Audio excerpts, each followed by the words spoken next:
அலங்கரிக்க வருகிறார். அம்மா அவர்கள் வருக வருக என லட்சுமி அம்மா அவர்களை வருக வருக என வரவேற்கிறோம்.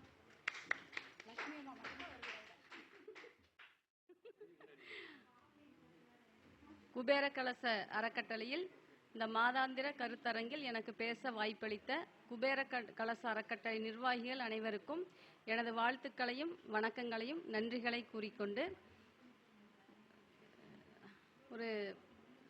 இப்போ ஒரு படம் ரிலீஸ் ஆயிருக்கு, கிணத்த காணோம் அப்படின்ட்டு. ஆக்சுவலாக நான் போன மாதமே மேடம் சொல்லும்போது இந்த தலைப்பில் பேசலான்ட்டு முடிவு பண்ணி வச்சுருந்தேன்.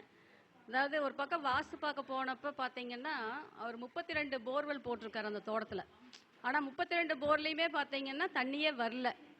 துரதிர்ஷ்டம், அவருக்கு விவசாயமே பண்ண முடியாத சூழ்நிலை, வீட்டு உபயோகத்துக்கே அளவாக தான் இருக்குது அப்படின்னு புலம்புனார். அப்போ சரி, என்ன இப்படி இவ்வளோ போர் போட்டு தண்ணி இல்லையே அப்படின்ட்டு பார்க்கும்போது தான் அவருக்கு வந்து ஜாதக ரீதியாக பார்த்தீங்கன்னா நெருப்பு ராசியில் தான் எல்லா கிரகங்களுமே இருக்குது. அப்போ ஒரு போர்வெல் இல்லை கிணறு அப்படிங்கிற சம்பந்தம் வருது அப்படின்னாவே அவங்க ஜாதகத்தில் நீர் ராசியில் கொஞ்சம் கிரகங்கள் இருந்தது அப்படின்னா தான் அவங்க வீட்டில் தண்ணி புழக்கமே இருக்குங்க.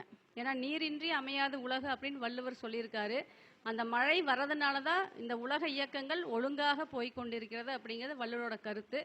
அதுக்கேற்ப நீர்நிலைகள் நம்ம பாதுகாக்கணும். அதே மாதிரி நம்ம ஒவ்வொரு வீட்லேயும் நீர்நிலை இருந்தால் தான் நம்ம அடுத்த கடத்துக்கு ஒரு வேலைக்காக போக முடியும். அப்போ அதுக்காக என்ன பண்ணோம், கிணறு அப்படிங்கிற விஷயத்தை தாண்டி நம்ம வந்து ஆழ்துளை கிணறு அப்படிங்கிறது அமைச்சுக்கிட்டோம். இப்போ அந்த ஆழ்துளை கிணறு அப்படிங்கிறது நம்ம வீட்டில் எங்கே வரணும், இல்லை கிணறு எங்கே வரணும் அப்படின்னா எல்லாத்துக்குமே தெரிஞ்சது ஈசானிய மூலையில் தான் வந்து கிணறு இருக்கும். இல்லை கிழக்காவே நம்ம வீட்டுக்கு கிழக்கு புறமாவோ வடக்கு புறமாவோ கிணறு அமைச்சுக்கிறது சிறப்பாக இருக்கும்.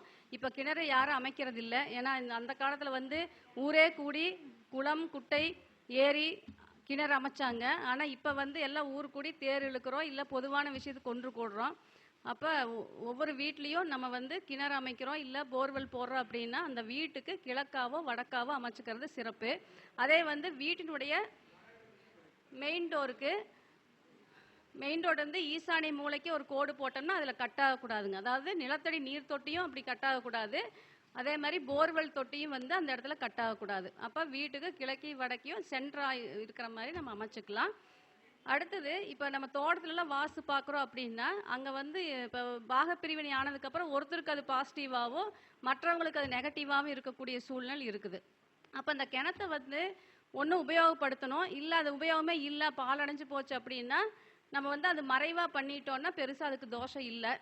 இல்லை கிணத்தை வந்து க்ளோஸ் பண்ணி ஆகணும், ஏன்னா ஒரு ஆபத்தான சூழ்நிலையில் இருக்குது அப்படிங்கும்போது நம்மளுடைய அந்த கிணத்தையோ ஆழ்துளை கிணறையோ உபயோகம் இல்லைன்னு ஈஸியாக மூடிட முடியாது. ஏன்னா அது வந்து நீரினோட பஞ்சபூதோட அம்சம்.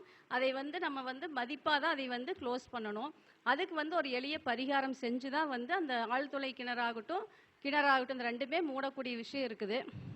அதுக்கு வந்து வியாழக்கிழமை நாட்களில் குரு ஓரையில் அழகர் கோயில் இருக்கக்கூடிய பூவராக பெருமாள் பூமிநாத பெருமாள் கோயிலில் அதுக்கு வந்து அந்த சாமிக்கு மஞ்சளில் வந்து வஸ்திரம் சாற்றி எல்லாரும் குடும்பத்தோடு போய் அர்ச்சனை செஞ்சு வழிபாடு செஞ்சுட்டு அங்கேருந்து தீர்த்தம் வாங்கிட்டு வந்து அந்த எந்த கிணறு க்ளோஸ் பண்ணுமோ இல்லை ஆழ்துளை கிணறு க்ளோஸ் பண்ணுமோ அந்த இடத்துல வந்து அந்த எடுத்துகிட்டு வந்த தீர்த்தம், அந்த க்ளோஸ் பண்ணக்கூடிய மண், மஞ்சள், பால், சில பூக்கள் சேர்த்துட்டு ஒரு 21 தடவை அதை எடுத்து அந்த கிணத்துக்குள்ளேயோ இல்லை அந்த போர்வெல்குள்ளேயோ போட்டுட்டு முறைப்படி தான் அதை வந்து க்ளோஸ் பண்ணணுங்க. அதே மாதிரி சப்போஸ் நமக்கு இப்போ நிறையா தடவை போர் போட்டு தண்ணி வரல, இந்த மாதிரி இஷ்யூ இருக்கிறவங்களும் அழகர் கோயிலில் போய் பூமிநாத பெருமாள் வழிபாடு செஞ்சு அந்த தீர்த்தத்தை தெளிச்சுட்டு வந்தாங்க அப்படின்னா அந்த தோட்டத்துலேயோ இல்லை வீட்லேயோ போர்வெல் போட்டாங்கன்னா கண்டிப்பாக தண்ணி வரும். அடுத்தது, இப்போ ஜாதக ரீதியாக போர் போடுறதுக்கு உண்டான அமைப்பு அப்படின்னு பார்த்தோம்னா 4ஆம் பாவம் சிறப்பாக இருக்கணும். இப்போ ஒரு குறிப்பிட்ட காலத்தில் போர் போடலான்னு நினைக்கிறாங்கன்னா 4ஆம் பாவக அதிபதி இல்லை செவ்வாய் குரு காம்பினேஷன் நல்லா இருந்தால் தான் அந்த டைமில் அந்த தோட்ட சம்மந்தப்பட்டதோ பூமி சம்மந்தப்பட்ட வேலைகள் செஞ்சாங்கன்னா கண்டிப்பாக அது சக்ஸஸ் ஆகும். அடுத்தது, இப்போ வந்து நம்ம ஒரு போர் போடலாமான்னு ஒரு கேள்வி கேட்டு ஒருத்தர் வர்றாங்க அப்படின்னா நம்ம ஜாமக்கோள் பிரசன்னம் பார்த்து கூட அதுக்குண்டான முடிவை சொல்லலாம். இப்போ ஒரு போர் போடலாமா அப்படின்னு ஒருத்தர் கேட்டு வர்றாருன்னா உதயத்தை நோக்கி பாம்பு தான் இருக்கணும். பாம்பு இருந்தது அப்படின்னா அந்த போர் போடுறதுக்குண்டான அமைப்பு சக்ஸஸ் ஆகும்.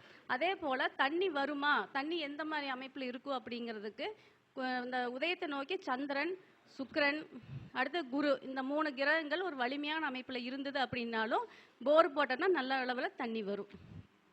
இப்போ உதயத்துக்கு 4ல் வந்து ஒரு ஒரு சுக்கிரன் இருக்குது, வெளிவட்டத்தில் சுக்கிரன் இருக்குது, அது வந்து கவிப்பில் இருக்குது அப்படின்னா கண்டிப்பாக நீர்நிலை கிடைக்காதுன்னு எடுத்துக்கலாம். அப்போ சந்திரன், சுக்கிரன், குரு இந்த 3 கிரகங்கள் நீர் சம்பந்தப்பட்ட கிரகங்கள். இந்த 3 கிரகங்களும் கவிப்பில் இருக்கக்கூடாது.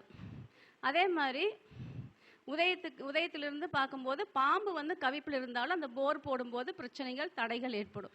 ஏன்னா அந்த ராகு பாம்பு அப்படிங்கிறத வந்து அந்த ராடுங்க, போர் போடக்கூடிய ராடு, அது ஏதோட மிஸ்டேக் ஆகக்கூடிய அமைப்பை கொடுத்துரும். அப்போ பாம்பு அப்படிங்கிறதும் கவிப்பில் இருக்கக்கூடாது. நீர் கிரகங்களான சந்திரன், குரு, சுக்கிரன் இந்த 3 வந்து கவிப்பில் இருக்கக்கூடாது.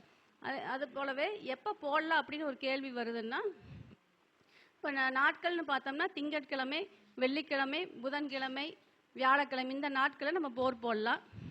நட்சத்திரங்கள்னு எடுத்துட்டோம்னா பரணி நட்சத்திரம், கிருத்திகை, அடுத்தது ஆயிலை நட்சத்திரம், மகம் நட்சத்திரம், பூர நட்சத்திரம், விசாகம், மூலம், பூராடம், அடுத்தது பார்த்தோம்னா பூரட்டாதி நட்சத்திரம். இந்த நட்சத்திரங்கள் வந்து கீழ்நோக்கு நட்சத்திரங்கள்னு பேர். அந்த நட்சத்திரங்கள் வர்ற அன்னைக்கு நம்ம போர் போட்டாலும் நீர்நிலைகள் அதிகமாக வரும். இப்போ எந்த திசையில் போடலாம் அப்படின்னு கேட்டாங்க அப்படின்னா, ஜாமக்கோள் பிரசன்னப்படி உதயத்தை நோக்கி எந்த கிரகம் வருதோ அந்த கிரகத்தோட திசை.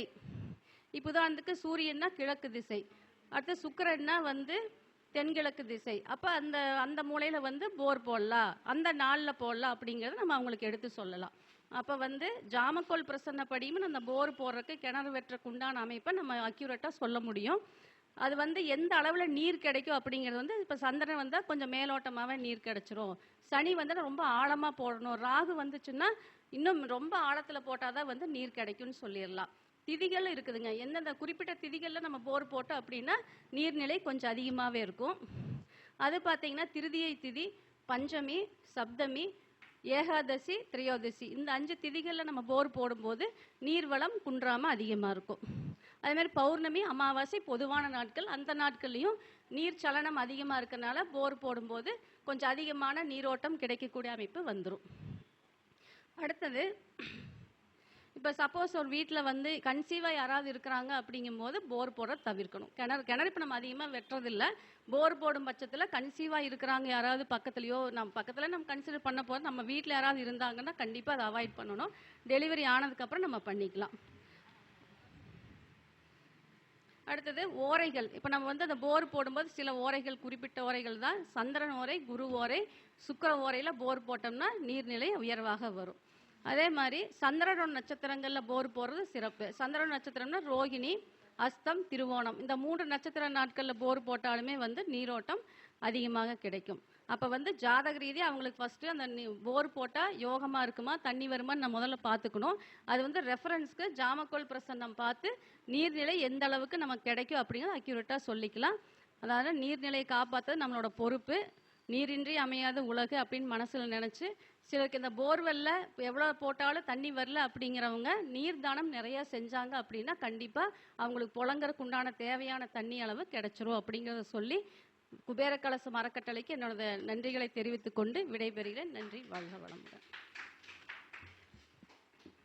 மிக்க நன்றிங்க மேடம். போர் போடுறதை பற்றி எப்போ தண்ணி வரும் என்ன எதுங்கிறது அற்புதமாக பேசிய மேடம் அவர்களுக்கு நன்றியை தெரிவித்துக் கொண்டு பொன்னாடை பற்றுமாறு ரேணுகா மேடம் அவர்களை கேட்டுக்கொள்கிறோம்.